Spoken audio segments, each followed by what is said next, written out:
Yep. I hear Matt.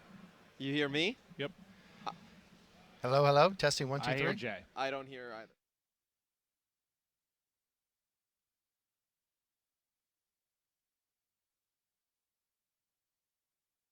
I'm not hearing my own voice.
Do it, boys.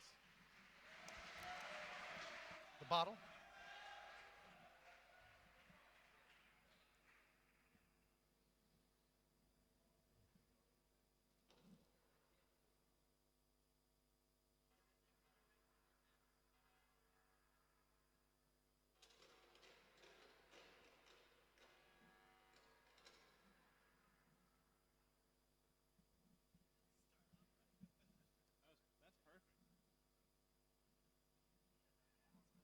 perfect.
Peggy 18.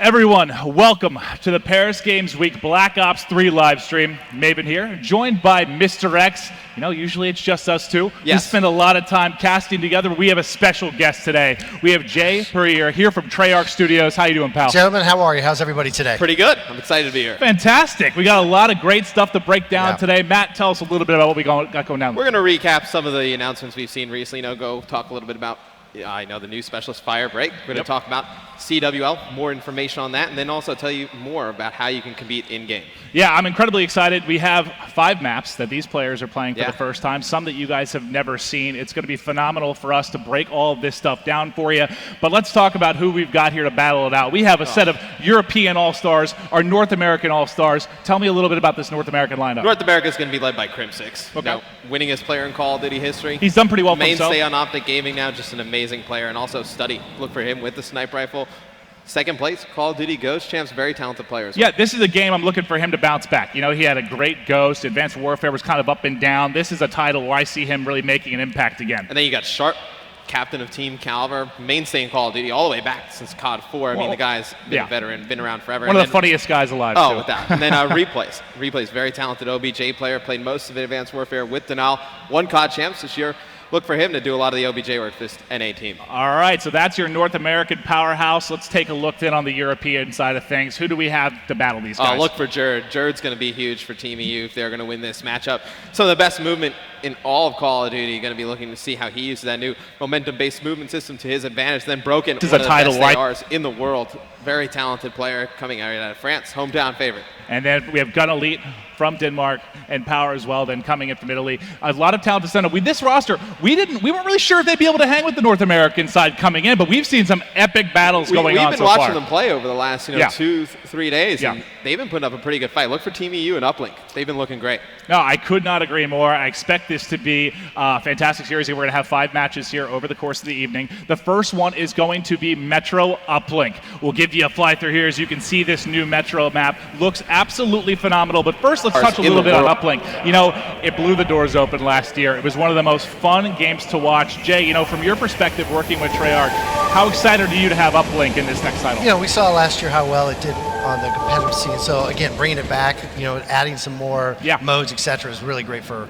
the scene. Huge fan of Uplink. It's great for viewers to watch all year. Really excited to have it back. Jay, one question I have for you. You guys did first public beta since World at War this year. Yes, we did. How much information did you gain from that? How much has it helped you guys? You know, it was really valuable for us. Obviously, working 3 years on a title like this, getting the MP and all the new systems that we've done, to get it into the players' hands and really get that information back from them, the feedback on what they liked, what they didn't like. And then obviously for us, you know, from a system side, knowing what was working and what's not. So we're ready for launch on November 6th. Yeah, it's amazing to see, especially, you know, you had that blog that came out pretty much right after the beta just saying, you know, it was from Vaughn saying, hey, this is the stuff we've worked on, this is the stuff we've fixed. You could tell they were really listening to, you know, the casual fans, really listening to the competitive fans, trying to tweak stuff as much as they could to make it as competitive as possible. And it's really great to see that already. But you'll see now, we are going to be hopping into the ban protect phase here, this new staple of what's going to become a staple in competitive Call of Duty. Jay, how much do you love this? What do you think it's really going to bring to this game? You know, I think that it's going to give the players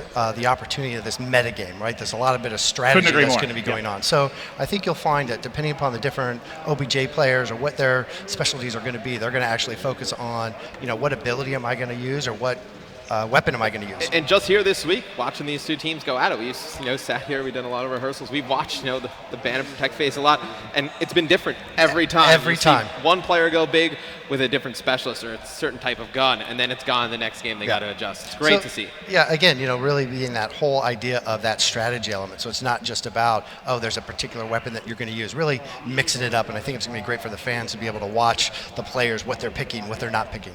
Well, that's what's been amazing too. Is again, I thought it'd be more focused on score streaks, perks, stuff like that, but it's really focused so far on guns. That's what we've kind of seen. The first go-to for protects, the first go-to for bans, is how is that going to develop over the course? When you have this full season coming up, and all of these months and games, these players will be battling against each other, just watching it develop, watch the players develop. I mean, just from a strategy thing, we've talked about the fact how I don't always like sometimes these Call of Duty professional players like to stream their live scrims because there's so much stuff that you can give away when you're live, showing what your strategies are. I mean, Matt, how much more important do you think it's going to be now? With there's going to be so much more strategy to it. And I think right now you're seeing a lot of people ban a lot of the guns, and then once everybody plays with a lot of the different guns, gets good with them, then it might change to people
You know, it's like watching basketball or watching soccer. You know, you get it, you have this drone, you have offense, defense, you got to push it forward to the goal, and it's so fun to watch. It provides such a great viewing experience. Yeah, and you see Broken with that AR was trying to set up for drone control, but it's going to be Sharp on your screen. He's going to be taken out. You see the kill feed. It's going to go towards the EU All-Stars. So, like we were talking about before, they've been winning these uplink games. As we were watching them warm up, we're going to see if they're able to take this one. Well, we have them pushing forward. You can see here with that X-ray vision, he's going to get pushed, end up dropping. It's going to be 2 down right now for the side of the European All-Stars. Jerd, though, able to pick up 1. Teammate coming off of spawn. You'll see the drone got pushed forward pretty far into the side of the North American base, but they are now going to try and look forward, and you see Sharp here hopping in the water, trying to get his eagle on. Shot's not close. But that's right? Awesome. You're able to just hide in the water, jump out, just creates a new route for players to take here in Black Ops 3. All right, switching over to Jerd. You'll see he actually has his overdrive ready. He was the player that did it opposite replays on the North American side. Now the question is, can they get it past him? Can he get the drone in his side? Or they He's just been try going and for forward? this Pharaoh. It's a SMG, but it's a burst SMG. He's been loving it all weekend long. Be interesting to see how he does with it in this matchup, or if he starts to go off with it if it gets banned in game number 2. Well, still going to switch back. It looks like Jerd actually activated his overdrive, but he was taken out, not able to get forward, put any points on the board. Still going to be 0-0 is your score. There's the rejack. Jerd's not falling for it, able to pick up the kill. And again, no one able to get on the board yet. Who's going to be You would have liked to see Krim probably save that for an opportune time, right? In case Team EU gets the drone towards the base and you see replays with that overdrive, he's going to try and get as close as he can. He's got one player to beat. He's going to try and go right over the top of him. And it works! He gets by, tries to turn around and melee him with the drone. Not able to put it in for any points for Team NA. Well, that's a big part of this, because you want to take a look. It's kind of at that range. You know, when you have overdrive in your back pocket, you want to make sure you're at least at a distance where you're going to be able to get to the goal, right? As we see an attempted jump through there, but he's going to get taken out on the wall. But it looks like both Jerd and Replays activated a little bit early. I mean, Replays, I don't think was going to have the juice to get there, regardless of the fact that he tried to take that melee. Well, when players use these specialist abilities are huge, because let's say, Broken, he saves this, and there's a big push by Team NA. He's able to use that Annihilator pistol, win 1 or 2 gunfights. That changes the course of the game. Well, you'll see the push forward now coming forward the side of Europe. They're trying to get the attack on. Now you see the Annihilator going to be up there for study as he drops. Sharp struggling a little bit. He's at 411, trying to play defense. He's able to kill the drone carrier, toss that forward, and he should have seen that second player in the back. His teammate actually able to clean that up. That's going to be Krim 6. Let's switch over to Krim. He's 10-10 right now, and you can see they're not running away with it. This has been a tight game, but really Gun Elite 15-6. I was just going to say, Gun Elite with the Razorback, one of the most favorite guns from the beta. He's definitely causing chaos in Team NA spawn. He's going to run around, kill Sharp, not able to pick up the second one, but maybe no score on the board yet thus far. Very close game. I don't think a lot of people at home probably expected this. Well, a big part of this is, too, it's the first time a lot of these guys have spent much time with the map, and these aren't, again, it's an all-star roster. It's not a team. These aren't guys that play together all the time, and when you talk about, what game types take the most teamwork, I think you could argue that uplink is certainly one of the ones that requires more. And you see Broken just pushing this Team NA spawn, just taking people out with the AR. That's 3 kills for him. And now they're going to try and push this drone forward. Might be Team EU with a point here first. He shuts down an Annihilator. They're going to put it in for 2. Fantastic score right there by Team EU. It's going to be Power putting it in. He's got that War Machine out. Going to try and kill the player with the drone for NA. That's going to be Replays. And not able to get forward anymore, but that was all set up by Broken. I wanted to stay with him because he was the one that really was picking up all those kills, allowed his teammate to get forward and put it through. They are going to have the 2-0 lead. Can they hang on over the final 10 seconds? It looks like he's wisely just going to play with this in the back of the map, toss it off if he needs to. Nothing to worry about. We see some 360s coming out as he's going to toss it out, but it will be a 2-0 round win here. Gun Elite in that first half, Maven. He went huge. I believe he finishes that one 20-7. Just a dominating performance here in the first half. Completely crushing and shut down Team NA. Totally did, and that's what we saw. I mean, really, the closest games we've watched a bit of S&D, but mostly they've been playing hardpoint and uplink for the large majority of it. Was really just Krim getting forward, crushing them in the hardpoints. He was putting up massive numbers. He didn't go off at all in this time it was Broken. You saw Broken really lead the charge there for Team EU. Jumping in here, second half. All right, let's get going on the second side. It's going to be a 2-0 advantage for the European roster. Can they keep it going here? Who do you want to get eyes on with? Let's say on with Power. He's a player out of Italy, probably one of the most known players outside of, Kolga and Donnie as well from Italy. Very talented player. You see Jerd using this movement to his advantage, going around the outside, not able to pick up replays.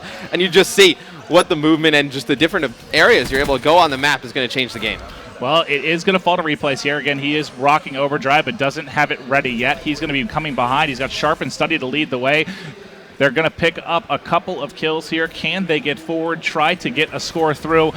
Nice patience here, and there it is. He's able to activate the Overdrive. Does he jump over? Is he able to get it through? And there's the dunk side game. It does not repeat a TP from GameStop. That's exactly what it looked like. Yeah. I was like, he's going to fly straight over this thing. Perfect timing right there by Replays to use the Overdrive, able to put it in for 2 to tie up the score.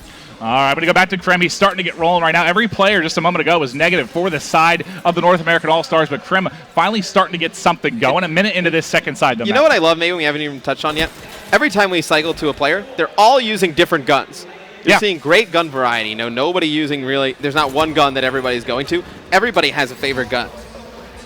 And that's what I think we're going to see develop here, just because of the bans and protects, as they're going to get a 1-point toss here, going to be able to take the 1-point advantage. But you're going to see a lot more diversity in this one. Yeah, you're going to see more players use different guns as things get banned. You see Power pushing up with that single-shot assault rifle, see if he can get something going. And let's see, Sharp, he's going to be playing here by the trains. He's going to try and wait for this drone to come towards the middle of the map. Sharp's going to pick up one. Now look to his right. Not going to spot another. He's got to get near his teammates. All right, Sharp, though, able to clean up one. He's got another to his right. You can see him there with the X-ray vision, pushing to his right. They're still trailing by one. He turns behind, tries to pick up two, but he is going to drop back over to the side of Krim. Still trailing, and you see the pressure now coming from the European side. We'll see as they try to get forward. It's going to be Gunnelly pushing the right side. The drone's trying to go right up the middle, and can they get it through? Good defensive stand, but there's still a couple players there. He's able to pick up two, but I think he got the toss out just before he's able to get it. They didn't actually get the drone out of the map. I thought Gunnelly was going to be able to make a big play there. Yeah, that would have been wild. Able to pick up two and put through points, but not able to get it done. Comes up a little bit short. Back on with Replays here, and you'll see he does have his overdrive, but they've got to rotate back here for defenses. They're getting pushed on. There's one, goes up above, able to take him out, but the toss still goes through. So Replays not able to come up big there on the defensive end. No, 2 minutes, 20 seconds left on the clock. It's going to be Team EU up 2 points right now. It's just crazy. A very nice job of just pushing up the map, getting to the other team's base, and just locking down those spawns. Same with Broken as well. Both players doing a great job with the AR, really putting pressure on Team NA.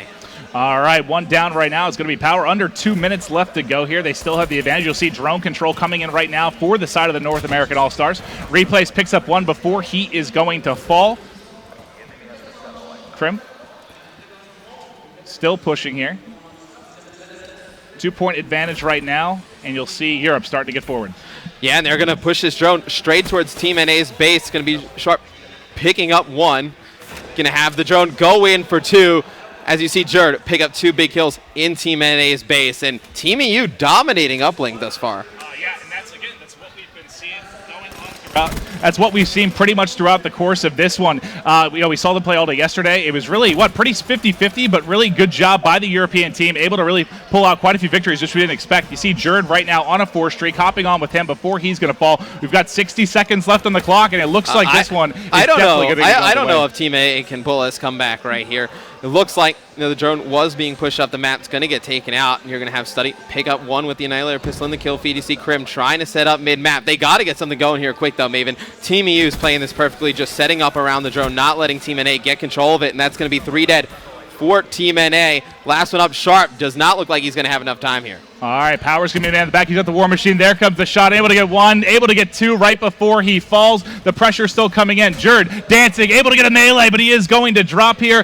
The game all but over. There's 25 seconds on the clock with a 4-point advantage. There's nothing they can do. No, there's nothing they can do. I mean, like you just said, Replays 17 and 23, Sharp 18 and 27. Need them to step up a little bit more. Krim goes 30 and 26, but just a great overall team effort from Team EU.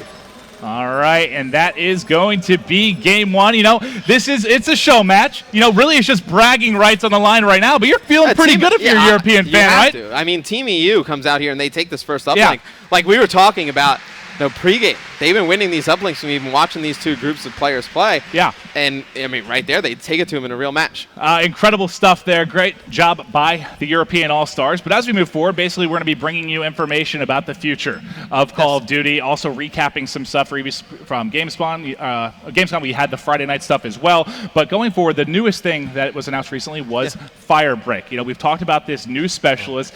It looks absolutely amazing. Jay, I mean, you can touch on this more than I can, but tell me a bit about this specialist. I mean, Firebreak, what great abilities and weapons that he has. You know, when you look at, you know, the flamethrower, right, as you see here, it's just devastating.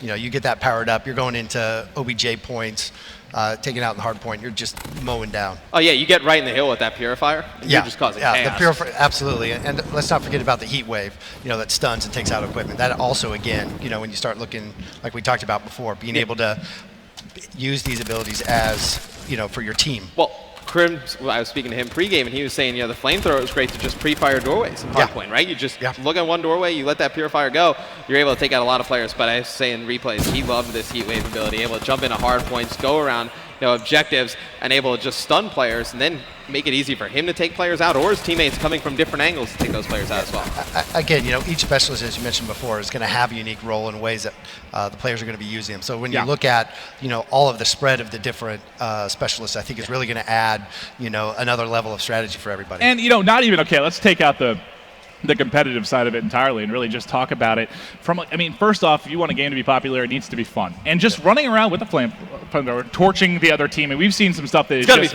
it looks outrageous. Like, such a good time. I can't wait to see its impact and competitive as well. But it just looks like it's going to be an absolute treat for us. But going forward here, we had our first game as we Metro Uplink. We've got another map for you guys to check out. It's going to be Breach.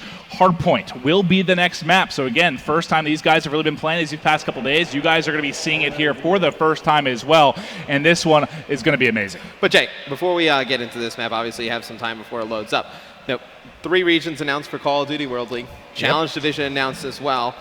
COD champs move back to the fall. How excited are you and the rest of the team at Treyarch for the Call of Duty World League? You know, I really think, you know, everything that we've been doing leading up to this over the last 3 games is really about where are we going, right? And just be able to work with ESL for the Pro Division across all 3 regions in North America, Europe, Australia, and New Zealand. It's going to be a great year.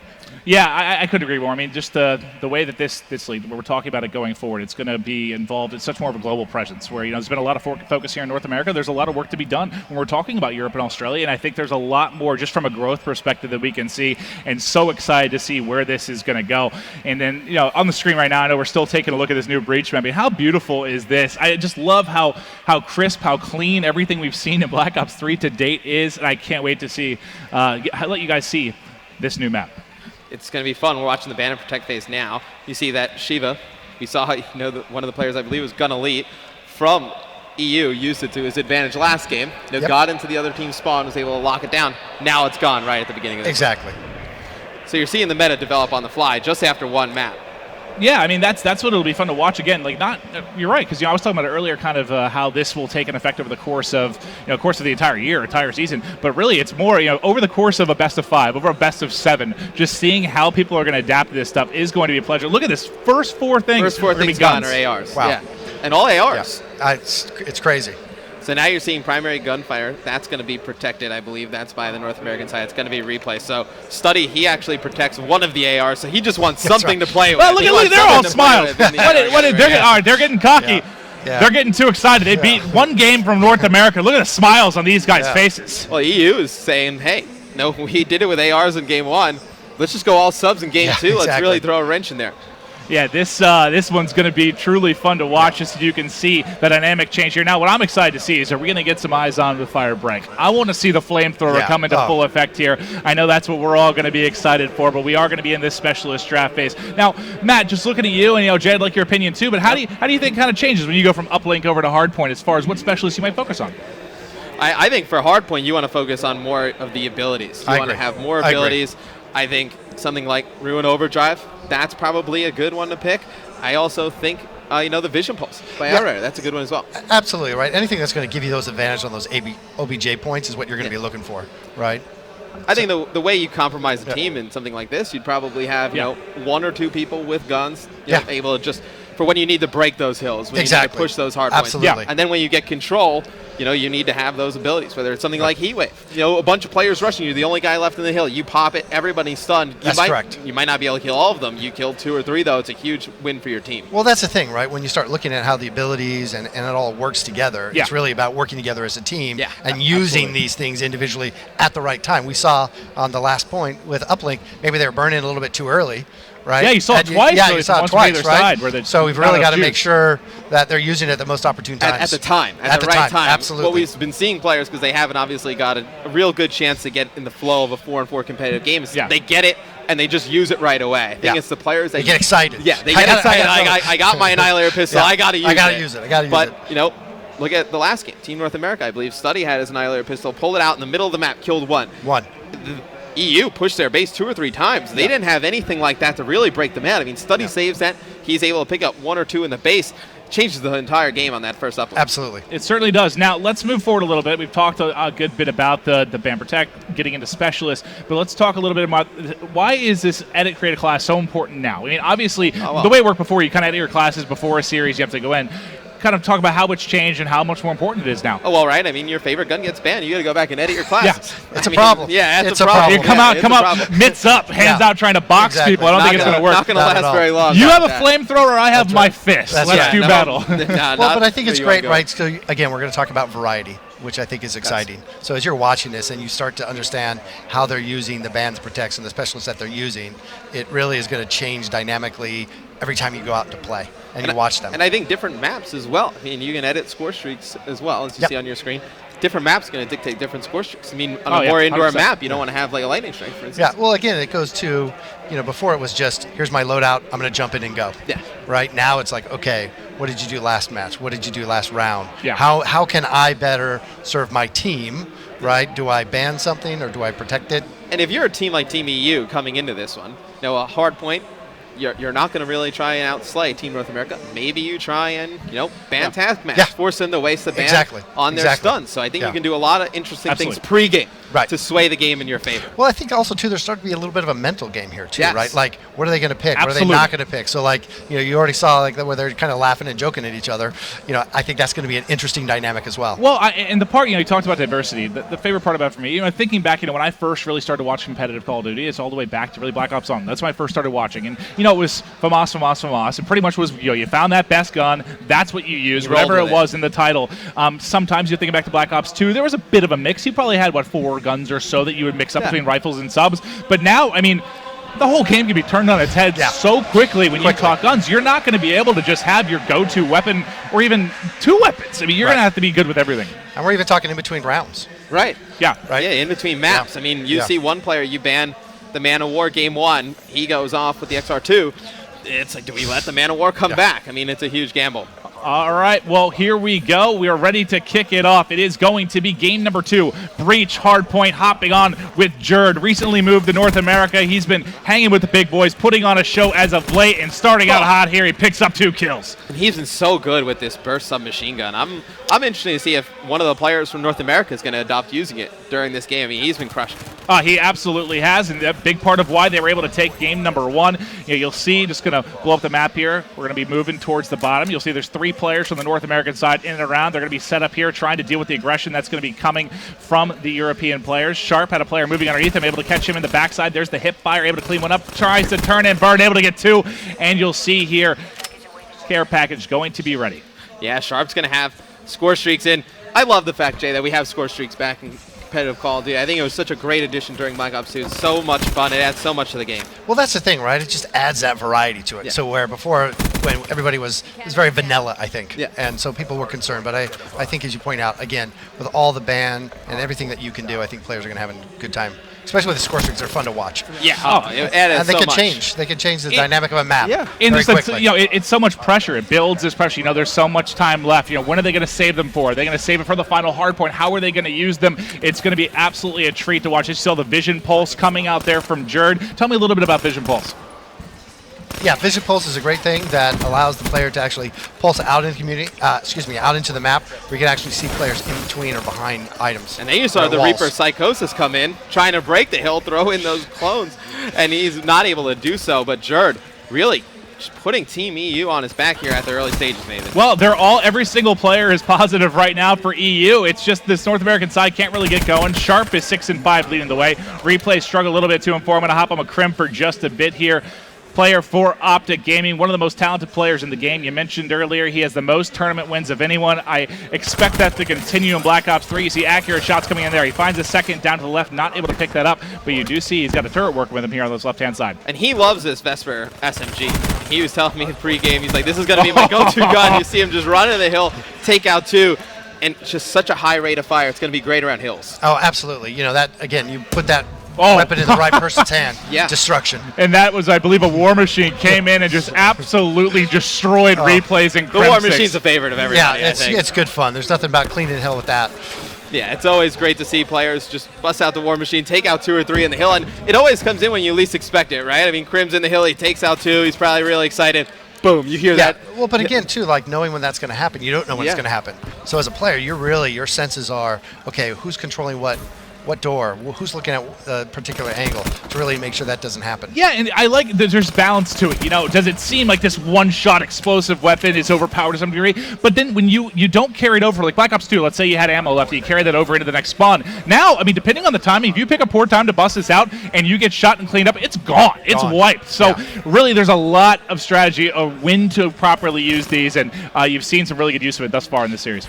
And I think players will get into a flow with that, right? And again, like you said, it's still a little bit early on. So I think, you know, what we're seeing now today versus what we'll see in the first qualifier, you know, you're going to see a big difference. Yeah, very different, I think. By the time you see the Purifier coming in there, all right. I believe that was Crim coming in behind Sharp using it. Don't know if he was able to get one, but something else of note, you can see that the time and hill stack on the right-hand side, Maven. I love that. You know, really shows how OBJ players affect the game. Speaking of which, look at Jared rocking the hill. He's got a minute 9 to his name. He's also 9 and 6, making 10 and 6. There's 2 more pushing him. Can he clean him up? Hit markers for days. Not able to pick it up, but does get the assist. He's close to as well. sword streaks as well, so he played his life right there. Didn't want to dive into the hill.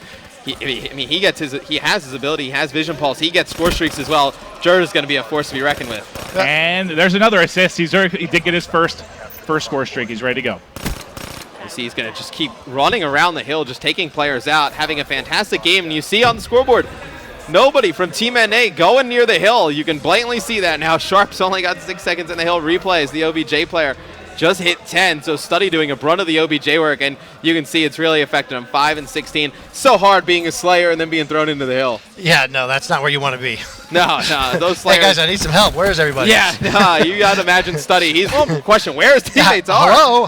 And this is what we kind of wondered a little bit, because you have who's going to be a little overconfident coming into this. Obviously, the North American side, they're just going to run around a little more individually, just try to rack up as many kills as they can, and still think they can get the W. Whereas if you're the underdogs inside the European All-Stars, they're banding together. They're playing much more as a team, and they're absolutely crushing right now. They're up 107 points. And you see a player like Broken, who's been over the course of Call of Duty, standstill AR Slayer. Right now, 16 and 12, 38 seconds in the hill. I mean, it doesn't look like a lot, but compared to the Slayers from North America, doing a better job at playing around the hill, playing more of a team game. Yeah, absolutely. I wonder if the EU guys maybe did a little something on the North American team before they started, like, don't worry about it. Now right? They lulled them into a false sense of confidence. Exactly. Now bringing it. Yeah, right. They used different guns. Like they didn't try to use the guns they were going to prefer. Their picks, their bands of protects were completely different than what they want to do once the series starts, and now they've completely caught them startled. But this is what's going to be great. We've talked about in the past the different play styles you get between European players, Australian players, and North America. I just feel like there's so many more additions to this game that these play style differences are really going to become even more obvious. And when you work your way towards champs, that is going to be one of the most exciting events of all time. I cannot wait. Well, again, it goes with the depth, right, of the strategy that's going to be involved here. When you look at all the different weapons and the new systems that have in Black Ops 3, I think as the players get a little bit more accustomed to how it works and what you're playing against, you start playing against the other teams, you're going to know exactly what their strengths and weaknesses are. Yeah, we're going to see meta develop over the course of regions, months. I mean, something like Reaper Psychosis, where you say, maybe it's not that good in Search and Destroy. Maybe there's, an Australian or a European team out there that they have a pretty good strategy on way to use it on an offensive and defensive rounds. And I mean, we've seen over the course of history, one round can sway a game pretty quick. And you see right there, Crim with the Purifier. Jay, that thing looks beautiful. Yeah, it's so fun. It's so fun. But again, to your point, we've even seen it change over the course of the yeah. Both going to come through torching each other. That's what you want to see. That's great. Kids, do not try that at home. No. Well, you want them to try it. Like, Yeah, that's right. Okay, fair enough. No, seriously, play it. Yeah. No, that was wild, though. You see Boat just battling it out there with the Purifier. Incredible stuff coming in. I believe they actually traded that there. But look at the massive lead building up. It's now a 130-point advantage, 3:22 left on the clock, and they're just running away with this one entirely. Is there anyone you want to watch right now? Because everyone on the European side's going off. We should stay on with Power. I mean, he had a very good game one. Game two, 24-14. A minute and 49 in the hill. Doing it all. He's doing a lot of heavy lifting right there. Just an unbelievable performance here. As I think this is pretty shocking.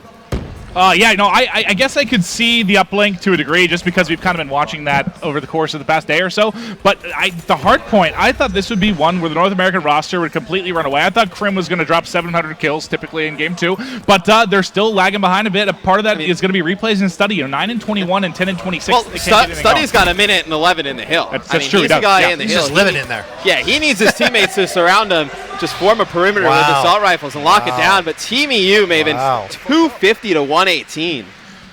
Unbelievable. I mean, what is there something that stood out for you the most? I mean, I know there's not a ton we can talk about tactically just because these aren't actual rosters. These are all-star lineups. They're out here. They're having fun. They're having a good time. This is, again, more for bragging rights. But what stood out to you was just lack of unselfish play, really, from the North American team? For me, it's the team play. The team play from Team EU. Okay. I mean, they were playing together everything perfectly. Absolutely. I mean, you saw Power with the War Machine, using it at the right time. True, you saw true. Jerd using that Vision Pulse around the hills, able to lock it down for his teammates, just pushing them out, able to kill players around it pretty easy. Fantastic performance. Yeah, you could see how they were all, like you said, working together, right, with the Yep. different specialist abilities. Like, I'm going to do this part. Okay, I'm going to go in and jump on the OBJ and get into that hard point. It wasn't four people just trying to outslay the opposing team. It was four people working together as a team, using their abilities at the right time to really help each other. Well, looking forward, game number 3 is going to be Redwood S&D. Redwood was just announced, last week? You got to see eyes on. Looks absolutely amazing. Beautiful graphics. I can't wait to get on this one. But also, S&D, a game type that I can't wait to watch develop in this game. Because you got to think with all these new features, with the specials, with the classes, with the picks and bans, it is going to be unreal. I think it's going to be the most diverse S&D we've ever seen in the history of a Call of Duty title. Without a doubt. I mean, I think that Search and Destroy coming into this game with the Ban and Protect, it's got the most opportunity to really flourish from game to game. Yeah, look, it's going to be exciting because I think, again, when we start looking at some of those abilities that you can use, the Vision Pulse, etc., you're starting to look through walls. Who's in where the bomb site is? It's going to be awesome. Well, looking back now, Jay, back to Black Ops 2, league play, made quite a name for myself. In the Masters division. I was probably a top 50 player in the entire world, or so my mother told me. I was an excellent player. But going forward, it's true. She told me. Going forward, though, it's going to now be called Arena. Let's break this down a little bit, talk a bit about Arena. What can we expect from that? Right. So what we can expect for that is, it's really about the competitive nature, right? So we really wanted to bring the competitive nature of Call of Duty into the arenas and have the players' ability to go ahead and play in that. And tell me a little bit about how you rank up. I know we've touched on this before, but how does the rank up system work, Jay?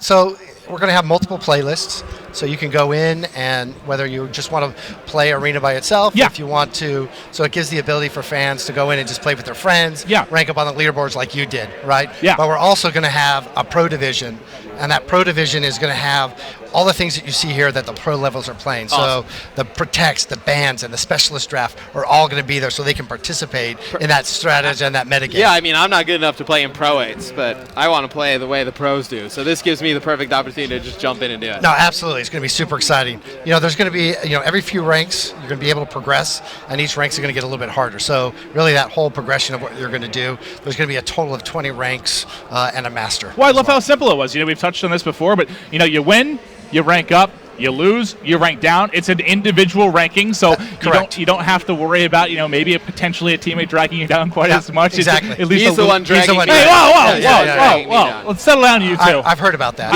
It's awful. I bring an incredible amount of skill to the game, but I know we're all excited for Arena. I love what you touched on because do I think this new protect and ban system is the greatest thing to come to competitive Call of Duty in a long, long time? Yes, I think it's phenomenal. But for the more casual player, maybe you watch the pros and you want to use the same guns. You want to play the same maps, but you don't want to do that 3-minute process with the selection. You also want to hop into a game and get through it. So you're going to have both of those. You're going to have the option to get into a quote-unquote competitive style map quickly and easily, and then also, if you want to play just like the pros, you can go through that as well. And I think that's what it's going to come down to. So if you're playing by yourself, maybe you want to hop into it quick. If you have your full 4-man roster and you're like, let's do it, we're getting into it, it's going to be a true pleasure. But again, you know, when you start thinking about leaderboards and arena and just that whole competitive nature of Call of Duty, I think versus a regular pub match, you're in there, you're communicating, you're talking together as a team, you're using the abilities, you're using the weapon. I think it's super important.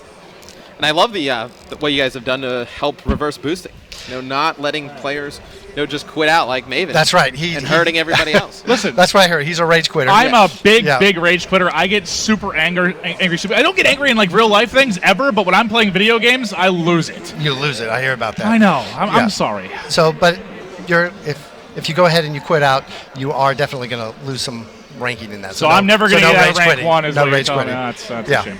And we're also not going to demote you a rank if any of the players, you know, are quitting or reverse boost. So really try to make sure that it feels that environment is there, you're playing, you're not boosting, etc. Great. Well, that's all well and good. We're all excited for Arena. But let's talk about when is this going to take place? You know, the game coming out November 6th. Is Arena going to be kicking off right away? How can players get involved? When's it all going to start? Right. So the beta season for us is going to start for Arena on November 6th.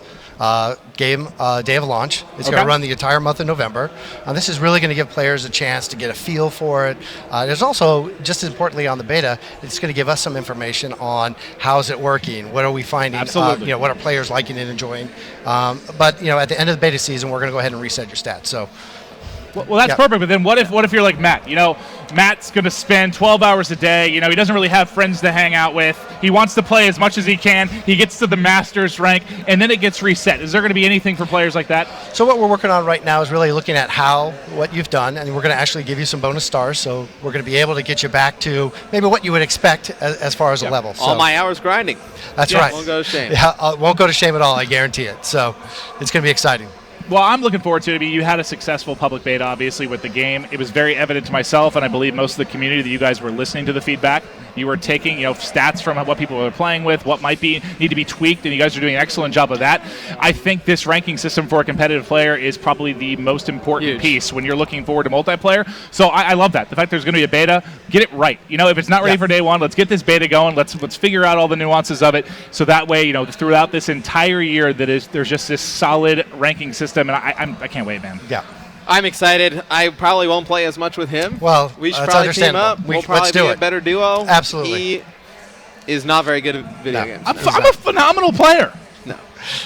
All right, you're right. I mean, I'm 30 years old now. Right. Yeah, I have arthritis in 8 of my 10 fingers. Yeah. It's very, very difficult to play. Be difficult, but you see the players getting all sorted out here, starting out this Redwood Search and Destroy. I'm excited to see this map being played. It looks beautiful. On all the videos I've seen, it looks amazing. This is, I think, one of the very unique looking maps. I think players are really going to enjoy it. It feels different. I think the areas are nice and open, and the paths are great. So I think it's going to be a fan favorite. I grew up in Northern California, so I've seen Redwoods, and it's amazing. It's just the scale of it. You can see it really, honestly, just from a graphics perspective. I've been to Redwoods, I've seen them. It's absolutely wild. They were able to portray this in the game, and I think it's going to be a really, really fun map, especially for these guys in S&D. So interesting. Jerd is going to go with the active camo. We haven't seen anybody pull that out thus far. So you see the way it's going to change in Search and Destroy. Sneaky, Jerd. Well, like we were talking about before. So we've even seen over the course of the last couple of days how things are changing. Yeah. Right. So I think that metagame is going to be awesome. Oh, from series to series, game to game, I think there'll be players who have special strategies for each team, right? You go to a tournament, you see the bracket come out, you know who you're going to play. You can game plan for those players, and you can really cause havoc. And I think for the other teams that haven't played or watch a particular team that they think is pretty good at a particular mode, you know, just changing up what they ban and protect, I think it's just to catch them off guard. Yeah, you know, just to surprise them. Look he has a Locust sniper with active camo, rapid fire, plus the ballistic CPU. I believe that Jerd's ready to go in. Yeah, Jerd he's definitely experimented with some classes we have not seen other players use thus far.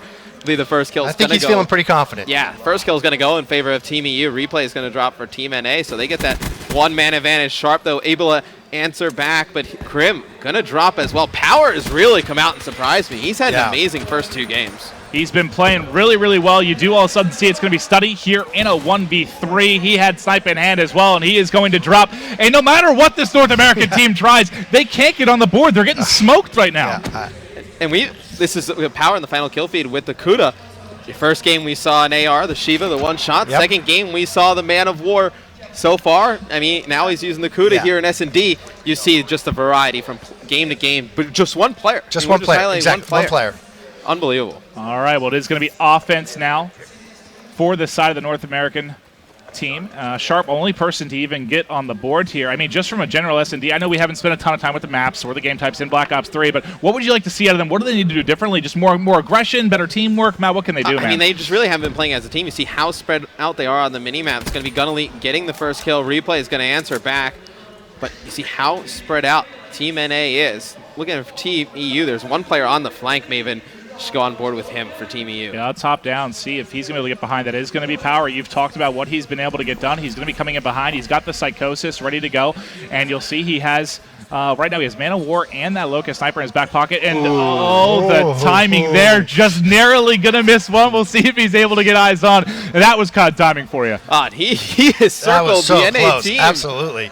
How's that possible? I'm interested to see how he's going to use Replays is just chasing him down. Yeah. Eventually, is he going to be able to find him? He's going to turn and almost catch him with the snipe. Not able to get it. Replay is going to pick it up. You see Study also able to take out Jerd. We are going to be at 2v1, and he's going to drop. North America, you can do it. I have faith. Your one fan here in Paris is me. Matt didn't even pick you. I'm rooting for you. Let's get it going, boys. You know, Team EU's been dominant, Maven. They have, man. I don't think he really has much of a chance here. No, this is terrible. Like, you coach Crim6. Is this rigged? Did you tell him you were going to pick Europe and you told him not to come out and play his hardest? No, I think Crim's probably pretty angry. I can see that you're lying. It's in your face. So how would you use the Psychosis ability on offense? I think you can go towards a bomb site. You can pop it and see if there's players on defense just going to come out and start shooting at those players. Right? Absolutely, right? You look at how those different abilities are going to be working. I think that's a perfect example of how you said we're going to start to...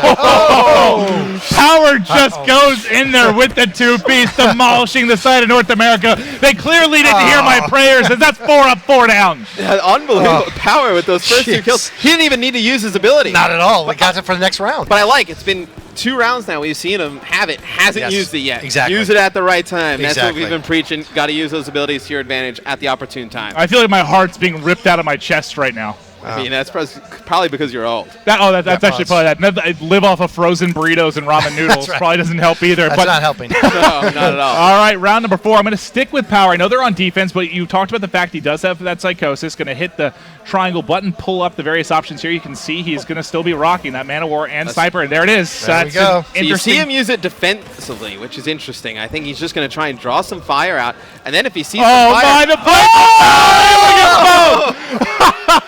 Nice job. He's going to fall, but what incredible little move and flank there coming out of Power. Unbelievable stuff. We're going to have a 2v2 situation, but there you see just the routes with the water. We were talking about it before. Absolutely were. I think players are definitely going to use that. You can come underneath the opposing teams, jump behind them. Also, you get the bomb down. It's a great spot to hide. Yeah, look, I think there's going to be a lot of different routes we're going to see. The water, it's all going to be fantastic. And I think that was a snipe coming in through the window. Crim not able to pull off the 1v2, and now it is going to be a 3-1 advantage here. Look, quick scope action here. There it is there. Look at Jerd. Oh, he's not just a fast shot. SMG player. He's pulling out the snipe as well. NA's got their backs against the wall here, Maven. I think that's fair. Yeah, they certainly do. Down 3-1. 3-1. Hard to come back from. Oh, man. Let's see if anyone on NA has any abilities that they can use their advantage. I'm hopping through here. Checked out Crim Study. No, back to replays. He's about halfway to the Annihilator. Almost there. Got distance here, but still looks like Sharp is getting close to this. War Machine. War Machine will stick with him for the time being, but Broken's going to get the first blood. I think the first blood's gone the way of Europe pretty much every single time. And there's one player in the back here playing defense, but I want to watch the flank because you're going to see Sharp and Study trying to push through, but they're going to be left by themselves here. Sharp not even able to connect there. Well, here's what's interesting from the side of Team NA is they're going to probably get some of these abilities. He'll probably get his War Machine, but no, you're down 4-1. It's like you can't really save it. You use it. You got to win those rounds. They're going to have to push. They're going to have to push. Yeah, they're going to have to push, pick up some kills, win 1 or 2 easy rounds, and then maybe all 4 of them get it. Yeah, exactly. And then you can start rallying off some rounds as well. Well, again, when the teams start talking, who's going to pop which one? But you don't want to waste, all 2 4 or 3 in one round. Well, that's what's tricky because, again, these guys aren't teammates. Like, this is an all-star squad put together. Their communication can't be as good as, like, a regular team would be. He's making excuses. Listen, come on. I am very pro-North America. Oh, man. They can still talk? Yeah, they can still talk, man. Yeah, all 4 players are muted. I'm going to actually, can we check their headsets real You're quick, just please? making excuses here, It's Maven. unplugged. All right, here we go. 4-1. Europe is up. Offense is going to be North America. You said you wanted some aggression here. Let's see as they try to push. And the first blood is going to end up being Krim. That's not the man you want to drop. The quickscope goes between his legs, I believe. Going to be 2v4. This has the makings of a 5-1 lead right now for Europe. Right, does Sharp have his War Machine? Let's jump on with Sharp, see if he has his War Machine. You He's can clear very that bomb close side pretty quick. He needs one kill, and he's probably got it. And then you think that they're going to try and use it. So he's so close to that War Machine. If he had it this round, you figure they have to use it. I mean, absolutely. You can't go down 5-1. Yeah, it's 4-1. They got to pull it out. I got to go to Jared for a second. He was on a 6 streak, 7-2, and that's going to be broken, dropping. They're still alive, boys. North America bouncing back 4-2. And they win it without using that War Machine. Sharp picks up some kills here at the end of the round. He's going to have it on this next side. Do they elect to use it this one? Do they try to win another one and save it? I think you got to save it, I think. Jared has active camo. Yeah. Does Jared try and make a play, sneak behind enemy lines with that active camo? Be interesting the battle between those two. Yeah. All right, here we go. Can they climb back? It's now going to be offense here. I'm gonna go back to Jared actually because he's been crushing, and there's the active camo. He has that up, and also has a kill streak to go with it. I think you use the active camo this round if you're Team EU. You got to preserve this lead. There it is. He uses it, and he is about to just shock one player. He takes out one, not able to finish another. So he gets one kill with it. But it would have been big if he would have got Sharp out of the game. He kills Sharp. That War Machine's gone for this round. All right, let's see as Sharp did go ahead and opt to use it. Taking a look, it is just going to be Power by himself. Power's been playing so well. He's going to use the Psychosis there defensively to get out of dodge, but look at the distraction he created there with that Psychosis. Is he going to be able to wrap behind all three? If he would have known they bit on the fake there, he might have been a good position. He almost turns and makes Sharp his lady. That would have been absolutely disgusting. Wow. They bit on the fake there. They did. And if he would have came around them from behind, he would have picked up 3 kills. That would have been amazing. Yes. So again, we keep talking about it. We don't want to, go too far, but man, but just when to use these abilities. Yeah. Right? And in the right moment at the right time really can change the entire dynamic of that. I like the idea for Jared to use his in that round. Yeah. But if your Power a 1v3, not a great chance. You might want to save that Psychosis. Yes. I want to see what he gets. Yeah, I would have. As he's going to call it in. I just want to see if he gets anything. It could be a game changer here. You're going to see it dropping in. What is he going to be able to snag? You'll see Crimsix already able to pick up the first blood. So second counter UAV. He called in one already this round. Gets another one. That's big.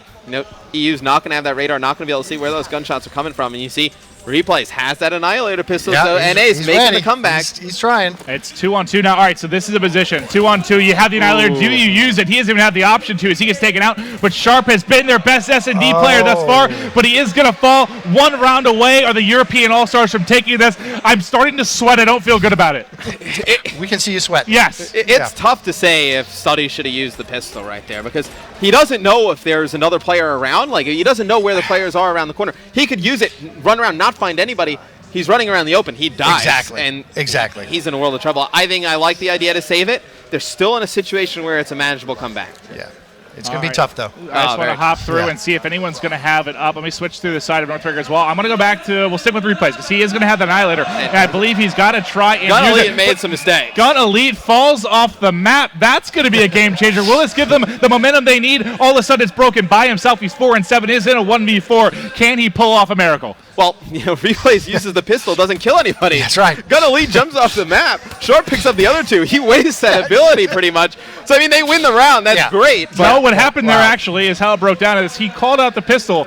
Gun Elite got so scared that he jumped off the map. It's a tactical decision to jump off the map. Very tactical. Fair enough. I didn't see that coming. No. We've talked about a lot of strategy. I don't think that's one we've highlighted thus far. No. Don't try that one at home. Yeah, no, that's not a viable one, kids. But all right, here we go. We are hopping into 5-4. round 10, 5-4. This should go to a round 11. I'd like to see a round 11. I think it will. I'm going with Sharp. He's 10-5 right now. He's been absolutely crushing. He's the only reason they've really stayed in this game. Look at the rest of the team. Combined, they're going to be, negative 10, I think they are? He uses the counter UAV, as you see Broken pick up one. Now I think you're going to see the NA squad push around this right side. Sharp not able to finish that kill off. Crim's going to put it down Power. Now, the 3v3, what does NA decide to do? And they catch Gun Elite flanking. Huge kill right there. Yeah. And Sharp, a man on a mission. 3 streak, 11-5, trying to get more shots in. They have a 3v1 advantage. Let's go over to Jared. He's 10-4. He's been the lead player for the European side. He's on defense. It looks like we are going to have bomb going down. That'll be planted now. Jared in a 1v3 retake scenario. What do you think he likes to do here, maybe? Looks like Flank City. Oh, that's... I like the route. Not putting down. Yeah, I like the route. That was a nice try. Nice try. Tries to get clever. Unfortunately, going to be taken out there while running. They had the flank covered. Krim going to catch him out here. And just, I mean, he almost, if he hit that angle a little bit harder, he might not have saw him there. Exactly. To the right. Might have been able to jump over him. Jared known for his movement. No, not coming down that catwalk area. That's where Krim was looking. Absolutely. He almost caught him off guard running on that ladies wall. and There gentlemen, we go. 5-5. Yeah. Around 11 in our first ever competitive S&D on Redwood. Could you ask for more? And here comes Krim getting forward with the car. Is he going to be able to pick up anybody? You got to stick with this just to see what he's able to do here. Oh, well, sorry, that's a log. Not able to get past the log. I've actually, Krim, have you ever driven before?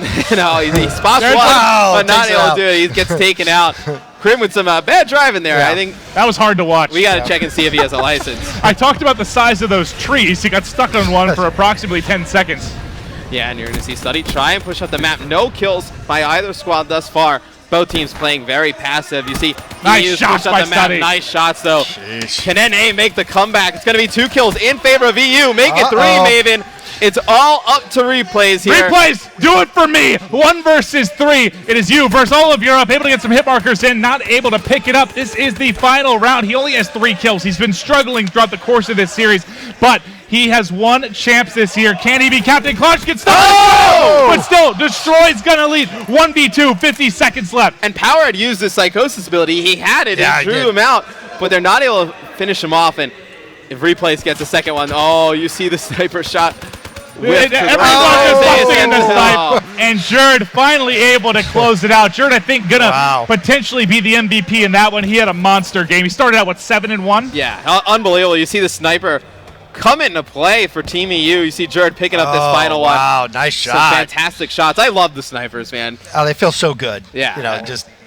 And they're so pretty, the scopes and just everything. They just look beautiful, and I love the sounds as well. You fire off one shot, it just rings throughout the map. So boom, and you feel it. Oh, it's great. You know, we wondered how that camo snipe combo would work for Jared. He got going early. He closed it out late. I mean, that was Replays in a tough position. A 1v2 with 2 players sniping you from the other side. He picks up that first kill, though. It gets interesting. That was one of the uglier gunfights I've seen, but he was able to win it miraculously there at the end. Yeah. But that one is in the books. We're going to be moving forward here then to our 4th game. What an incredible S&D we got to see there on Redwood. Next up is going to be Exodus, Uplink. So yet another map that we haven't had much time with here. You guys are going to see the players. They're learning this as quickly as we are, really. You at home, it's fun to watch these guys get into it. But, you know, we've talked a lot about the improvements over the course of this game and how everything is just advancing, how much better everything's getting. I know for Matt and I, one of the most important things has been Codcaster. Well, look, just seeing you watch through, using the widgets, you know, what do you guys think? You're the ones who are going to be using I love the player widget. I mean, it gives me, obviously, I do a lot of the analysis. Maven just kind of throws out some jokes every once in a while. Yeah, he does. It's great for me. That's factual. It's great for me to be able to just have an animation bar just come out and be able to get the gun information, what perks they're running, and just the equipment that they have. Just so easy. It's not intrusive on the screen. It's really easy to digest. That's what I love about Casper. You know, and I think too, right, is really trying to team want to focus and make sure that from a spectator experience, right, you're able to understand if you're going to look at the map what's going on. Absolutely. And it actually gives you the ability to actually show information that is really important to the match. My favorite feature, you know, am I concerned about how the Codcaster runs? Absolutely. That's what I work with. I mean, that's basically Matt and I's job. It's going to be working and living inside that actually of this is our feature. job. It Yes, is. that actually It's is our job. So have there been a lot of stuff that is great for us? Absolutely. But the thing I like the most, you know, what we're all striving for here on this end of things, you know, we're going to be working with the CWL, trying to bring the best production that we can. It's for casual viewers, new viewers coming in.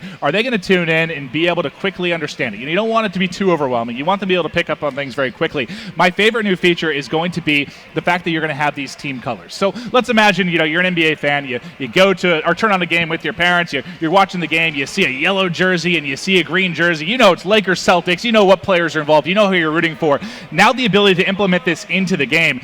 You see a red team, you see a green team, you know it's Optic Gaming going up against FaZe. As simple as that sounds, I think it's an unbelievable feature to have in the game. Yeah, I think too, when you pull out the widget, right, when you go ahead and see what their loadouts are, I think it also helps our fans and the people around the world saying, what are they using, right? They just banned the Man of War, what did he go to? What was his loadout? What was his setup? Right. So really giving that fan and the players watching, like, holy crap! I've never seen him. You see a player like Jerd go huge on that Redwood S&D. You play Redwood S&D at home. You want to know what he was using to go in there and try and replicate that play. Exactly. Yeah, it's just been amazing, and obviously we're taking a look here at this ban protects, and this is kind of another implementation here with the Codcasters, these new tools that we have that we can bring you guys to check out as you'll see them starting to get through this voting process. We talked about S&D. We had that first game uplink. Second was hardpoint. We're going back to uplink now. Matt, are there any changes you might expect to come from the North American side? Because they got smoked. Was it 6-2 in game one? Yeah, I mean, you see the Pharaoh, it's going to be banned early by Sharp. That was the gun that we saw Jerd going off with in the first game. Jerd protected that with the first pick, didn't he? And then right after that, you saw EU protect the Shiva. That was that. Nope, single shot assault rifle we saw Power go off with. So as soon as Jerd's gun got banned, EU was probably like, all right, we got to protect our other, main Slayer. And so far in this series, been Power. Yeah. Nope, just his best gun. So you see right there how the meta develops.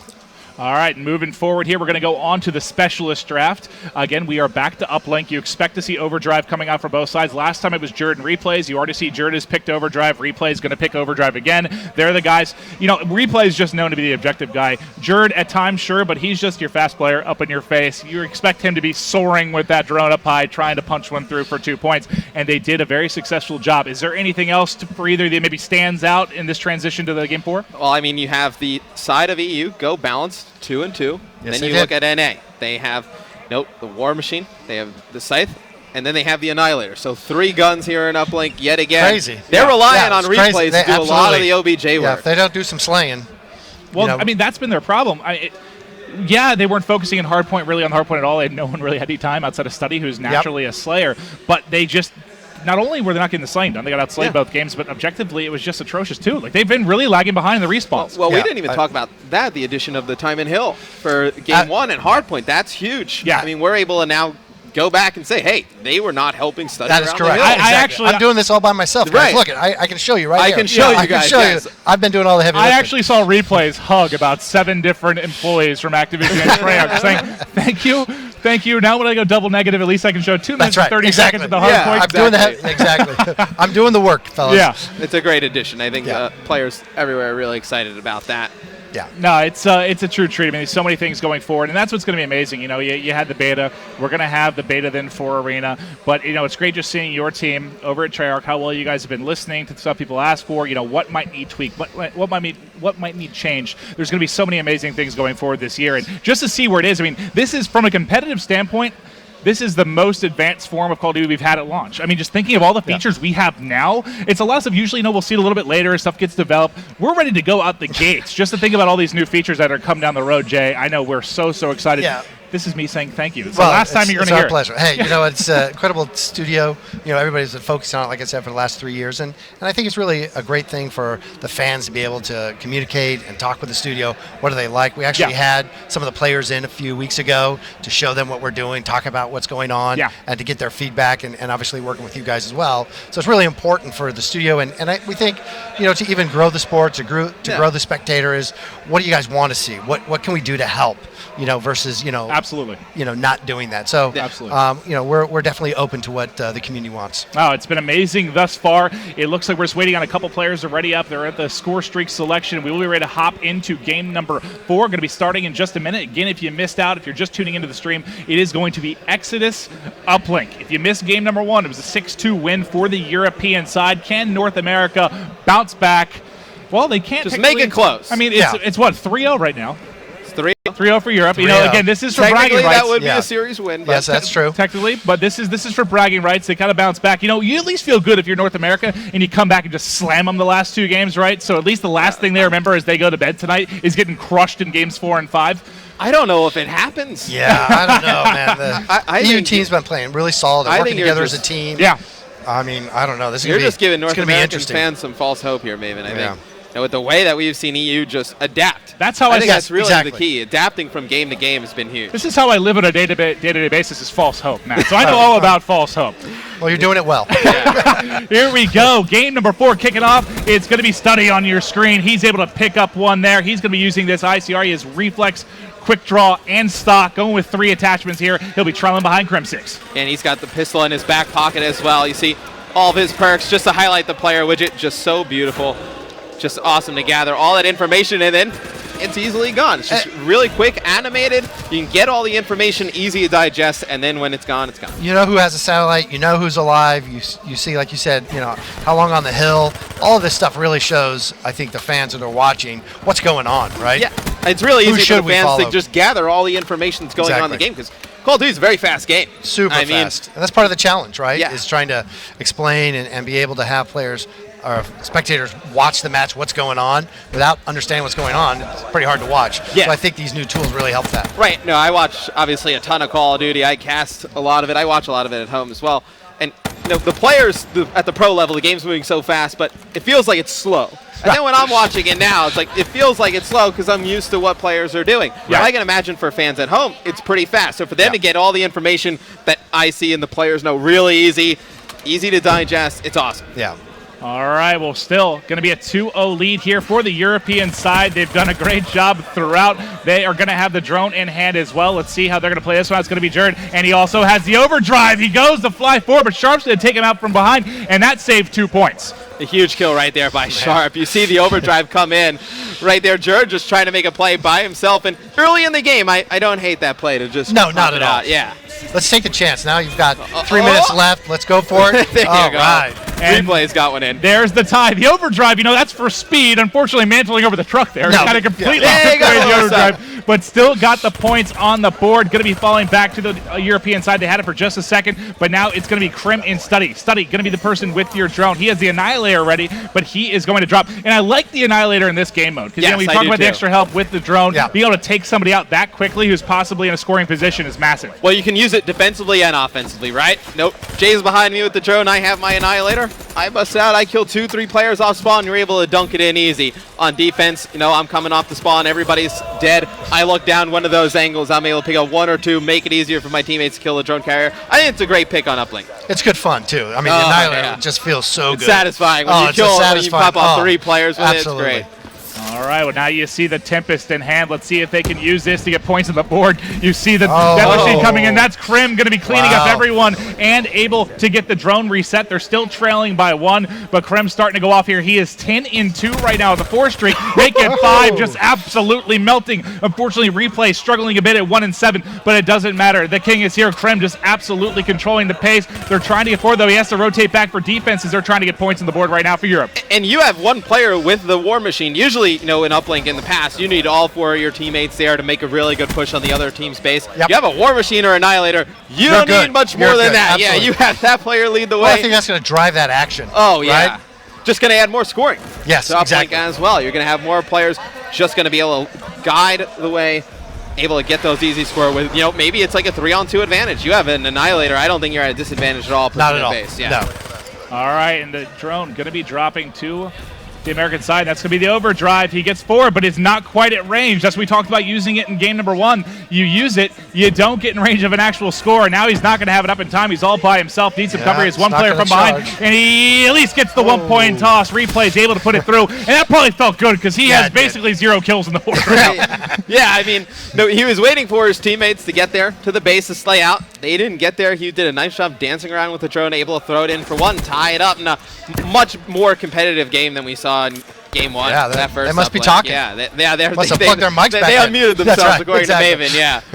Thank you, team. Starting to get it together. We'll see if they can pull out a W, though. Krim still crushing. 14-5. Catches 1 on his right. Let's see if he can get another streak going. We'll stick on with him for now. He's going to be leading the way. He has a drone carrier behind. There's 1. Can he make it 2? Shots come up a little bit short, but Replays and crew still trying to push forward. And score streaks are going to be huge in uplink as well. You get a lightning strike able to clear out a base. I mean, you get a Clear out counter a base or UAV, hold the something base. like that. Yeah, to hold your base. Yes. I think that's going to add a lot to uplink as well this year. When you start looking at just the layers of having the score streaks and then having the abilities and when you use them, it just adds another layer of when do we use it? Let's talk. How do we control a base? I love the fact that you're almost never really out of the game. From the You always are standpoint going to that- have a chance. No, let's say North America in that first one, they were down 6-2, whatnot. They have some streaks, they have some abilities. Put it together. You start racking those points up right Absolutely. away, you're right back in the game. Yeah. Well, it's tied 3-3. This is probably the best chance North America's had at getting a win here. They've got 5 minutes to do it. Side's going to flip. Will they be able to pull out the W? It hasn't looked good all series long, but I have faith Yeah. that Crim6 and crew are going to pull it together. You They're going to get had that first faith win. since the I'm beginning. trying so hard, Matt. I'm trying to remain strong. They were my pick to win the series. They've already lost 3. Doesn't look good by my math that they can win the series. No. I was never good at math, so by my math, they look great. Yeah, and you're going to see the drone go over to the NA side first. It's going to be replays. He's going to pop that overdrive. Just trying to get a quick score here. He's going to slow down, go for one. He was getting trailed pretty quickly. And it happened again where he got it was a little quick. His overdrive falls short about 50 yards, we'll say. Thankfully, he gets a 1-point toss, so it hasn't punished him yet. But then again, if he waited 3 seconds to use that, it might be a dunk. That's correct. And you're going to see replays with the drone in his hand again. He has dedicated himself to the OBJ. You're going to have Sharp following him up from behind with the assault rifle. Does replays go for just a reset here? And you don't want to fight that head glitch there. That's one of those difficult gunfights in Call of Duty when you're dealing with somebody on a head glitch there. Not able to take it out. Hipfire comes in. Not able to clean it up. Let's give some love over to the European side. Just checking who here is going to be the drone. It's going to be Liquid Power. Has it in hand. Just tossing it forward 3 yards. Gets it on the roof, but falls from behind. And he's got Vision Pulse, which is interesting. You combine that. Let's say, no, they throw Jerd the drone. He's got Overdrive. They pop the Vision Pulse as well. They start talking. They're able to get together. Yeah, they're able to get a pretty easy score. All right, well, let's see if he can use Overdrive. This is the exact position you want. There's no one on defense on the bottom side of this map. Depending on the timing of this, he might be able to get a pretty good angle here, but he's going to back it up and wisely wait for his teammates. But look at that. He kind of forced the rotation. The entire team from North America rotates to the south side of your map, and now he's wrapping back middle, hits the overdrive, but going to be taken out immediately. Big stop by Crim6. He knew he had baited them to that right side of the map, and he was going to try and take advantage of just going straight down the middle. I love to see plays like that. Well, Crim now wants to be the objective player. He's got drone in hand. He's got one player coming to his left. He tries the long distance shot, and it misses, but can he get forward here? It's down, and he is going to end up dropping to Liquid Power. Was he able to reset it? Looks like it's still in a dangerous position here, but now they're moving out. Gunelite going to have the drone. That's the Crim we know on Uplink. Needs to start working on his jump. Yeah. That was not the best shot, but he tried to make a difficult play. Replay's going to be pushing forward. They try for the 1-point toss. It's going to fall right underneath the drone yet again, or right underneath the uplink yet again, and they're not going to get points on the board. They still are up 1, though. 4-3, 2:40 to go. And Sharp trying to lock down the EU base with the AR. He's going to back all the way up as you see the drone reset. 2 minutes and 30. I'm going to be looking to see if Team EU can make something happen. You see Sharp, he's been calling out via the Vision Pulse, so Power elects to use it then. And now you're going to see replays. Pushing the drone up the map. They're going to be able to take him out from behind. So EU with a good defensive stand here. Looks like Jerd going to have the drone in his hands. What does he elect to do with it? Yeah, no one's pulling away on this one. No, this is a very close game. This one's going to go right down the wire, I feel like. I feel like somebody on EU is going to use one of these abilities to make a play. See, Jerd gets one. He would have used his overdrive right there. Maybe just dive into him a little bit faster, able to take out a second player. He runs into him hard enough that he dies. Yeah. I'd like that feature. That would be pretty cool. Just sprints through him with overdrive, but here we go. Sharp getting forward, has one in front, needs some help. His teammate is there. Study able to effectively trade the kill, but the drone is going to end up dropping here. It's going to be going to Liquid Power. He had it for just a second. Yeah, but you see the mini-map. It's got 3 players of EU here in the middle. Jay, it looks like they're going to set up for a push. I'd like to see them use their score streaks together. I would agree. And try and make something happen. Or stagger them a little bit so you can help each other. I mean, you kill one player off the spawn, then you just kind of wait a little bit, kill 2 or 3 coming off the next spawn, be able to make something big happen. You see Jerd with the drone. He's going to use that overdrive. Oh! What in the world was that? Sharp, welcome to the 180 Fisco. Able to take him out there. 2 down, though. Not able to put points on the board. They're still trailing by 1. Jerd trying to make plays for days, but still not able to get any points through. And you love to see that. Just the movement from Jerd. We're going to see plays like that all year long. It's going to be so entertaining. Yeah, no, it's going to be good fun. And you see Study with the pistol, Maven. Going to try and lock down his base. Oh, He's boy. got it out. He needs to get forward here. The weapon but he didn't change. use it. Nope. That's going to hurt. Still has it. It's broken. Just try and wait for his teammates here. It's going to be interesting what he elects to do. Try and push up alone. He's going to actually take this all the way to the left side of the map. So you see he's got one teammate in front leading the charge. I believe that's Jerd. And he's going to go for a 1-point. Oh, he threw it high. Oh, and he threw it off the map. Oh, broken. You'll remember that one for a little while. That one's going to hurt. Yeah, that's going to possibly be a loss here as they can kind of just play the clock. You see the Tempest kill come in, but I want to watch replays here, and he's going to reset it. It will be away. 18 seconds to work with as everyone's going to rotate back to drone spawn, and you do see a couple kills being picked up there by Sharp mid-map as he's able to shut it down, and now it is going to be aggression continue to come here from the North American side. NA barely holds on to this one. That was close. I mean, Broken, Wow. he misses that throw there. That throw off the... Broken's jumper is broken. Yeah, we're going to be going into overtime if he hits that. That was close. That was thrilling. Yes. What a game. North America finally able to get on the board. Yeah. It's going to be Felt good. 4-3. Excellent stuff there from them. But we've talked about a lot of stuff. We've touched on stuff coming up for the league. We've talked about the, Fire Break. We talked about these new maps that we've seen. But the biggest piece of this for me going into next year is the CWL. Matt and I have the honor of hosting and commentating for this. Yep. Obviously, we're very excited for this. Yes. As our livelihood sort of depends on it. But very excited. So much exciting stuff to come. But I get a lot of tweets, questions, how do I qualify? How's this entire process going to work? What is the structure of the league? Jay, I'd like you to touch on that a bit. Let's just start with structure. How is the structure of the CWL going to break down? Right, so we've got the Pro Division split into two stages, as you can see here on the graphic. And there's also going to be 2 ways to qualify, part of the Pro Division. So it's going to give players the opportunity both from a LAN and also online qualifying. Well, that's great because, from the LAN side of things, when you have these players that have been top players for so long, obviously there were tournaments before this year. There's an infrastructure that has existed. There's these top players that deserve to play out on LAN, but you also want that side when you're talking open bracket. Open element. Yeah, you want players. Yeah. If you're Johnny at home, you're 19 years old, and you want to participate in the league, you can get 3 friends and you can go through. I think that's a big element of it. But also, Jay, that, you talked about how we're going to get these players involved. There's going to be the LAN. How will the players be invited?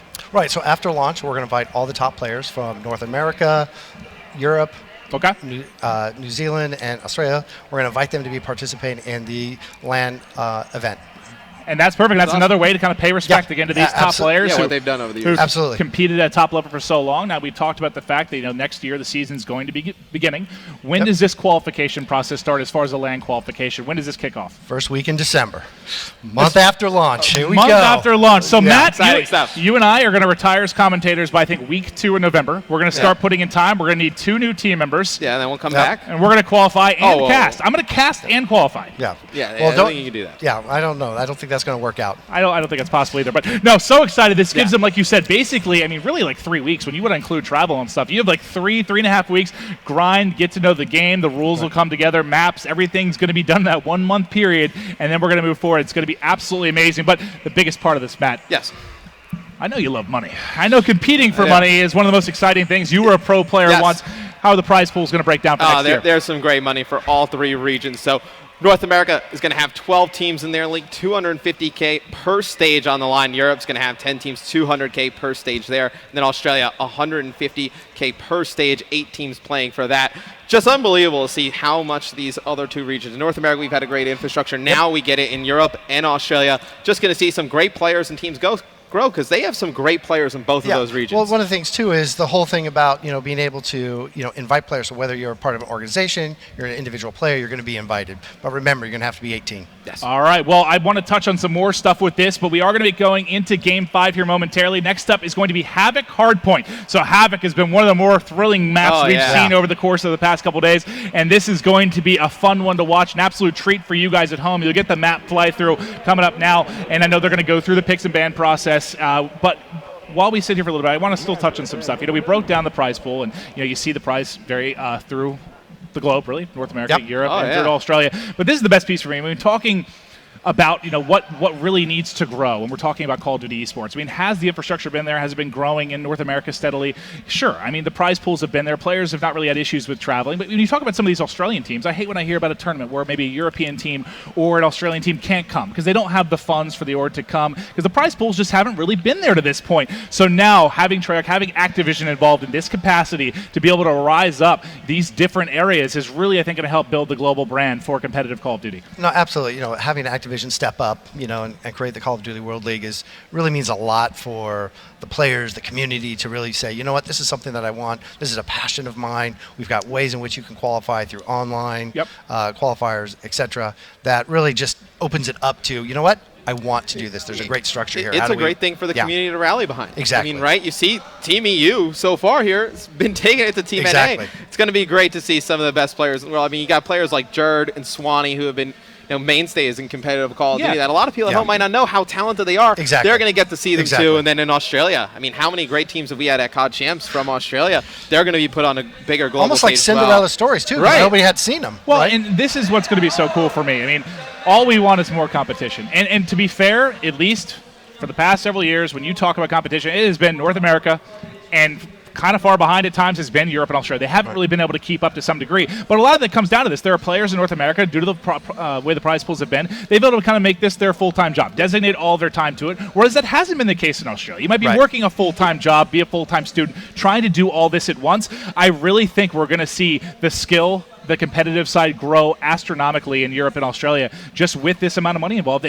This can be a full-time job for a lot of these guys now. Yeah, look at it. It's an exciting time to be, part of esports, where it's going, and what we've been able to do with the features that we've talked about, and working with ESL and creating this league in general has just been, it's so exciting to see where it's going to go, right? If we're we're just, I think, at the tip of the iceberg. The game is playing very well. We're starting to see all the stuff with the picks and the bans and the metagame going on, ban and protect, rather. I mean, it gives players across the globe who have aspirations of being a professional player full-time the actual means to go out and do it. And I think that's great. I mean, as a former player, I love to see that. Everybody, if you're a very talented player, whether you're from North America, Europe, Australia, you should have the ability to go out and become a professional player, do it as your full-time job, and become one of the best at it. And I think it just enables those other regions in ways that they haven't had before to go out and do that. Well, that's, the last year or two is really where, the things is, let's say, like team houses have come together in North America. That hasn't really been an option so far, really, for teams in Europe and Australia. But now that's going to, I guarantee that's going to become more predominant now as these prize pools up. It's just going to be taken that much more seriously because you're going to have, when there's that much money on the line, there's just so much. You can't be playing with people like Maven. No, there's not that at much all. money No, on the line. No, definitely not he's the going to first get pick. cut. Yes, this is unacceptable. I'm incredibly talented for my age. For your age. For your age. For your age. You had to throw that one in there. For his age. Jordan coming back to play at 40 years old. That's basically how I feel. Good. No, that's true. That was a terrible example. That's a really bad example. Yeah, but we have our last map about to kick off. It's going to be HAVOC Hardpoint. I've been watching the players play this. I love this map. Oh, this is such a fun map to play. Close quarter areas, long-range gun battles. It's going to be awesome to watch. The flow is really great on this one. No, it's gonna be amazing. Can't wait to kick this one off. Again, this is going to be the final match of the night. We're bringing you guys a ton of information about next year, recapping stuff throughout the course of the day in the past several weeks, really since Gamescom, as we start to kind of reveal information about next year. But this has been a treat, man. Watching these guys battle it out, especially you got to think if you're a European fan, you're feeling pretty good right now. I know it's just all-star teams. You got to feel good teams. about your chances. I don't feel good at all. You shouldn't. I don't. I mean, you see four very talented players from North America, and EU's bringing it to them right now. They are. I mean, every game, even that last one was 1 point. Broken missed that throw. Yeah, he makes that overtime. Who knows? Yeah. That. Let's not bring that up. It's too soon to discuss that. Too soon. Poor broken heart. Right now after that toss. We'll remind him tomorrow. I actually will probably or say maybe something. tonight. I will definitely say something tonight. But the games have been, for the most part, pretty close. I know 6-2. The hard point opened up a bit, but what more could you ask for than a round 11? Round 11, come on. That's nothing more you like. You replay stuck in that 1v2, not able to quite clutch up. But it was a real treat to watch, and I'm expecting. And we've had a bunch of moments already where the three of us are like on the edge of our seats, as it's happening. I mean, the search and destroy, we were going nuts. Last game in the uplink. Well, plus we also have the benefit of knowing when their abilities or weapons are waiting. Like, we're following. Is he going to pop it now? Is he not? All of that. Having that. There's so many different things to talk about. Yeah. Once we get in a game, I mean, weapon selection, specialist selection, where they are on the map, when they decided to use such short streaks and stuff. Just so much to talk about in game. It's great. All right, well, let's get ready to kick things off. It's going to be the final map of the night. Again, it is HAVOC Hardpoint. Now, when we're taking a look at this, if you are tuning in a little bit late, it is a 3-1 advantage right now for the European side. I said the only silver lining right now. The only silver lining is going to be for North America. I said they can win these last two. At least when they go out to dinner tonight and they're all talking, they can say, we figured you out. We closed strong. We closed strong. We got those wins. Knowing Krim a little bit, I don't think he's going to be very happy whatsoever. No. Oh, no. He's already pissed. I'm surprised he's still playing. He's going to eat dinner with a very sad face on. All right. Well, speaking of Krim, let's kick it over to Crimsix. He'll be the first one on the hard point, getting shots in, able to tag up a couple players, but not able to pick up any kills. Replays is able to trade one effectively. You now got Sharp up top. He's got one. Hard plate held right now by the side of the North American team. And again, they were down 100 early. What was it, like 130 to 30 or something to like start that. last game? So let's see if they can have a hotter start. And right now, looking good. So what I've loved about watching this map so far, Jay, is that there's so many hills where players will switch and just bring out all SMGs. And then there's some hills where you got to switch and bring out 2, 3 ARs. I just love the diversity from hill to hill. Well, that's the thing with range this map. of gun I mean, this one is one of those things where I think, as you pointed out, depending upon what hill you're on, there's going to be different strategies. Yeah, just different guns on each hill. You know, some hills probably better for tactical. Some, you see right there, it's a replays with a little bit of the hip fire, red dot action right there. I mean, going to be looking to see how these players adjust from hill to hill. And he's got gravity spikes on. We haven't seen anyone Not at use all. that. Well, that's a good one for hardpoint. Yeah. So if you want to clear a hardpoint, that's one amazing way to get it done. And Replays, I'm staying with him. He's 3-1 right now. He's been struggling in the slaying department, but he will be the guy to put up that hill time. You see him with 18 seconds. I think it was actually Study that led the way in hill time in game number 1. I expect we'll see a bit of a change here. Well, you'll be able to see if they're playing the right way, judging by that time in hill stats. Absolutely. I mean, you look at this team. Crim and Study should be the slayers. They shouldn't be leading the way in time in the Not hill. at all. That's Sharp and Replays' job, and now we can actually know if they're doing That's their right, job exactly. or not. Yes. When they go back to practice. Hey, Power able to your get one. job. Power against 2. He's breaking the hard point right now. He had Jerd up front. He'll be watching this backside. You see the spawn coming in from the bottom left, and this could be a phenomenal flank, but one player has sniffed it out, and he's able to catch him. Got lucky there. If Study didn't turn around, that might have been a gigantic flank. If you're Power there, you got to play for the hill, though. You're the only one up for your absolutely. squad. You know the other team, they've had hill control. They're probably going to control those spawns. You got to lock that down for Team EU. All right, we're on with Power. We're going to watch him through the respawn here, see what he's able to do. A couple down for either side right now. Let's switch over to the hard point. That was Study, able to pick up a kill with the melee on Broken. Oh. He has his Annihilator ready, but he's going to be taken out. And it's interesting. He was probably going to try and pull it out in the hill, but if you go back to Power Maven, he has that hive ability, and I love this one. If you're in the hill, you're able to just drop at lock each down doorway. some doors, Oh, windows, yeah. absolutely. You can really cause some chaos. Again, being able to control something by yourself. Yes, Yep. pretty much. You're Right, able to and lock that down way the whole area. everybody's out there slaying and helping you continue to hold the hill. You saw good use of Vision Pulse there. He was able Yep. to get eyes on one, get the second there as well as he broke in. You could see he was already hopping and pre-aiming Yeah, in he that was, corner yeah. because he knew the players were ready. Incredible stuff there. I from love Jerd. the way Jerd has played this entire series. You know, he's been using a lot of the abilities, helping his teammates, because he's probably the most well-known player Yes. here on Team EU. He's their star player. You'd expect a player like him, go really gun heavy, Annihilator, Pistol, War Machine, Yep. but he's been using the Vision Pulse, other abilities to help his teammates, and I think that's why they've been successful, I because they've agree. had him I really agree. playing a full team game, team-oriented game. Well, I want to stay with Broken for a second. He's going to drop, but he has that War Machine. I'll try and switch back, make sure we can catch that. Let's go to Krem for now. Krem leading the way for his side at 12-5. He also has a minute in the hard point. Interesting to see, but if he can get the slaying done and put up the time, Yeah. by all means do it. He's controlling the pace of this one for sure. You can see it in the score. I mean, 120 to 35. This is the opposite of that game, too. Yeah. Yes, opposite of You said K2. enough. I think Team NA really wanted to come out here in this last match and kind of say, hey, we're not going to go down like That's that. right. We're not going to get bullied like We're not we did going in that down without a first hard fight. one. Yeah. Yeah.